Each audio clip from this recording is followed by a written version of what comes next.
Saudi அரேபியாவில் ஹஜ் யாத்திரை சென்றவர்களின் பேருந்து மீது எண்ணெய் டேங்கர் லாரி மோதி தீப்பிடித்து எரிந்ததில் தெலுங்கானாவைச் சேர்ந்த 18 பேர் உட்பட 45 இந்தியர்கள் உயிரிழந்தனர். தெலுங்கானா உள்ளிட்ட பல்வேறு மாநிலங்களிலிருந்து ஏராளமான இஸ்லாமியர்கள் மெக்கா மற்றும் மதீனாவிற்கு ஹஜ் புனித பயணம் மேற்கொண்டிருந்தனர். அவர்கள் மெக்காவில் தொழுகையை முடித்துவிட்டு மதீனா நகருக்கு பேருந்தில் சென்று கொண்டிருந்தனர். அதிகாலை 1:30 மணி அளவில் மதீனா அருகே உள்ள முப்ரிஹாத் பகுதியில் சென்று கொண்டிருந்த போது எதிரே வந்த எண்ணெய் டேங்கர் லாரி மீது பேருந்து மோதி விபத்திற்குள்ளானது. இதில் பேருந்தில் தீப்பற்றி கொழுந்து விட்டு எரிந்தது. அக்கம்பக்கத்தில் இருந்த மக்கள் அளித்த தகவலின் பேரில் விரைந்து வந்த தீயணைப்பு வீரர்கள் தீயை அணைக்கும் பணியில் ஈடுபட்டனர். எனினும் இந்த விபத்தில் பேருந்தில் பயணித்த 11 பெண்கள் 10 குழந்தைகள் உட்பட 45 பேர் உடல் கருகி உயிரிழந்தனர். உயிரிழந்தவர்களில் 18 பேர் ஐதராபாத்தை சேர்ந்தவர்கள் என்பது தெரிய வந்துள்ளது.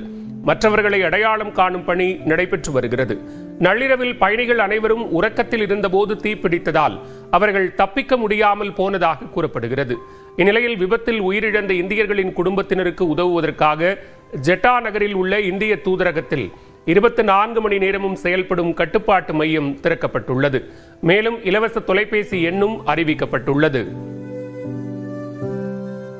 இந்நிலையில் எக்ஸ்தலத்தில் பதிவிட்டுள்ள முதலமைச்சர் மு.க. ஸ்டாலின் மதீனாவில் பேருந்து விபத்தில் இந்தியர்கள் பலரும் உயிரிழந்த சம்பவத்தை கேள்விப்பட்டு மிகுந்த அதிர்ச்சி அடைந்ததாக தெரிவித்துள்ளார்.